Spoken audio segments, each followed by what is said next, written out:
ರಾಜ್ ಜಾಬ್ಸ್ಗೆ ಸ್ವಾಗತ. ಫ್ರೆಂಡ್ಸ್, ಆಹಾರ ಇಲಾಖೆಯಿಂದ ನೇಮಕಾತಿಯ ಹೊಸ ಅಧಿಸೂಚನೆ ಬಿಡುಗಡೆಯಾಗಿದೆ. ಮೇಲ್ ಅಂಡ್ ಫಿಮೇಲ್ ಪುರುಷ ಮತ್ತು ಮಹಿಳಾ ಅಭ್ಯರ್ಥಿಗಳು ಇಬ್ಬರು ಈ ಒಂದು ಹುದ್ದೆಗಳಿಗೆ ಅರ್ಜಿಯನ್ನು ಸಲ್ಲಿಸಬಹುದು. ಇನ್ನು 10th ಮತ್ತು PUC ಹಾಗೂ ಡಿಗ್ರಿ ಕೇಳಿದ್ದಾರೆ ನೋಡಿ. SLC, PUC ಮತ್ತು ಡಿಗ್ರಿ ಮಾಡಿದಂತಹ ಮೇಲ್ ಅಂಡ್ ಫಿಮೇಲ್ ಅರ್ಜಿಗಳನ್ನು ಸಲ್ಲಿಸಬಹುದು.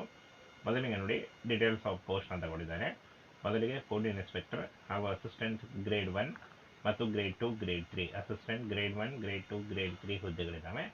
ಹಾಗೆ ಇನ್ನು ಕ್ಲರ್ಕ್ ಹುದ್ದೆ ಇದೆ. ಇನ್ನು P1 ಮತ್ತು ಕಚೇರಿ ಸಹಾಯಕ ಹಾಗೂ ಅಸಿಸ್ಟೆಂಟ್ ಮ್ಯಾನೇಜರ್ ಮತ್ತು ಮ್ಯಾನೇಜರ್, ಹಿರಿಯ ಸಹಾಯಕ, ಕಿರಿಯ ಸಹಾಯಕ ನೋಡಿ, ಇಷ್ಟೊಂದು ಹುದ್ದೆಗಳಿದ್ದಾವೆ. ಈ ಒಂದು ಹುದ್ದೆಗಳಿಗೆ ಆಯ್ಕೆ ಮಾಡಿಕೊಂಡು ನೀವು ಅರ್ಜಿಗಳನ್ನು ಸಲ್ಲಿಸಬೇಕು.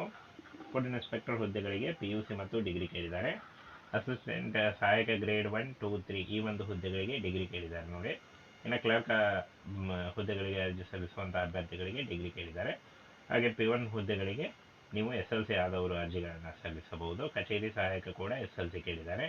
ಅಸಿಸ್ಟೆಂಟ್ ಮ್ಯಾನೇಜರ್ ಡಿಗ್ರಿ ಕೇಳಿದ್ದಾರೆ ನೋಡಿ. ಮ್ಯಾನೇಜರ್ ಮತ್ತು ಕಿರಿಯ ಸಹಾಯಕ ಈ ಒಂದು ಹುದ್ದೆಗಳಿಗೂ ಕೂಡ ಡಿಗ್ರಿ ಇದೆ. ಕಿರಿಯ ಸಹಾಯಕ ನೋಡಿ, ಈ ಒಂದು ಹುದ್ದೆಗಳಿಗೆ ನೀವು PUC ಆದಂಥ ಅಭ್ಯರ್ಥಿಗಳ ಅರ್ಜಿಗಳನ್ನು ಸಲ್ಲಿಸಬಹುದು. ಟೋಟಲ್ ಆಗಿ ಇಲಾಖೆಯಲ್ಲಿ 33,566 ಹುದ್ದೆಗಳಿದ್ದಾವೆ. ಈ ಒಂದು ಹುದ್ದೆಗಳು ಸೆಂಟ್ರಲ್ ಗೌರ್ಮೆಂಟ್ ಹುದ್ದೆಗಳಾಗಿರ್ತವೆ. ಹಾಗೆ ಈ ಒಂದು ಹುದ್ದೆಗಳಿಗೆ ನೀವು ಆನ್ಲೈನ್ ಮೂಲಕ ಅರ್ಜಿಗಳನ್ನು ಸಲ್ಲಿಸಬಹುದು. ಹಾಗೆ ಕರ್ನಾಟಕದಲ್ಲೂ ಕೂಡ ಹುದ್ದೆಗಳಿದ್ದಾವೆ. ಕರ್ನಾಟಕದಲ್ಲಿ 5,000ಕ್ಕೂ ಅಧಿಕ ಉದ್ಯೋಗಗಳಿದ್ದಾವೆ ನೋಡಿ. ಎಲ್ಲ ಜಿಲ್ಲೆಯಲ್ಲೂ ನೇಮಕಾತಿ ಆಗುತ್ತೆ. ಇನ್ನು ಫ್ರೆಂಡ್ಸ್, ಈ ಒಂದು ಹುದ್ದೆಗಳ ಬಗ್ಗೆ ಸಂಬಂಧಪಟ್ಟಂತೆ ಕರ್ನಾಟಕದಲ್ಲಿ ಎಷ್ಟು ಹುದ್ದೆಗಳಿದ್ದಾವೆ ಅದನ್ನ ಆಲ್ರೆಡಿ ತಿಳಿಸ್ಕೊಟ್ಟಿದ್ದೀನಿ. ಹಾಗೇನ ಅರ್ಜಿ ಸಲ್ಲಿಕೆಗೆ ದಾಖಲಾತಿಗಳು ಏನೇನು ಬೇಕಾಗುತ್ತೆ ಅದನ್ನು ಕೂಡ ತಿಳಿಸ್ಕೊಡ್ತೀನಿ. ಇನ್ನು friends, food department of Karnataka ಅಂದರೆ ನೀವು ಆಲ್ ಇಂಡಿಯಾದಿಂದ ನೀವು ಅರ್ಜಿಗಳನ್ನು ಕರೆದಿರ್ತಾರೆ. 33,566 ಹುದ್ದೆಗಳಿದ್ದಾವೆ. ಈ ಒಂದು ಹುದ್ದೆಗಳಿಗೆ ಮೇಲ್ ಆ್ಯಂಡ್ ಫಿಮೇಲ್ ಪುರುಷ ಮತ್ತು ಮಹಿಳಾ ಅಭ್ಯರ್ಥಿಗಳು ಇಬ್ಬರು ಅರ್ಜಿಗಳನ್ನು ಸಲ್ಲಿಸಬಹುದು.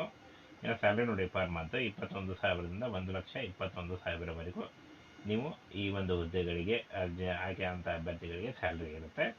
ಹಾಗೇನ ಇಲ್ಲಿ ನೋಡಿ, ಏಜ್ ಲಿಮಿಟ್ ಕೇಳಿದ್ದಾರೆ ನೋಡಿ. 18ರಿಂದ 35 ವರ್ಷದ ಒಳಗಿನವರು ಈ ಒಂದು ಹುದ್ದೆಗಳಿಗೆ ಅರ್ಜಿಗಳನ್ನು ಸಲ್ಲಿಸಬಹುದು. OBC ಅಭ್ಯರ್ಥಿಗಳಿಗೆ 3 ವರ್ಷ ಮತ್ತು SC/ST ಅಭ್ಯರ್ಥಿಗಳಿಗೆ 5 ವರ್ಷಗಳ ವಯೋಮಿತಿ ಸಲ್ಲಿಕೆ ಕೂಡ ಇರುತ್ತೆ.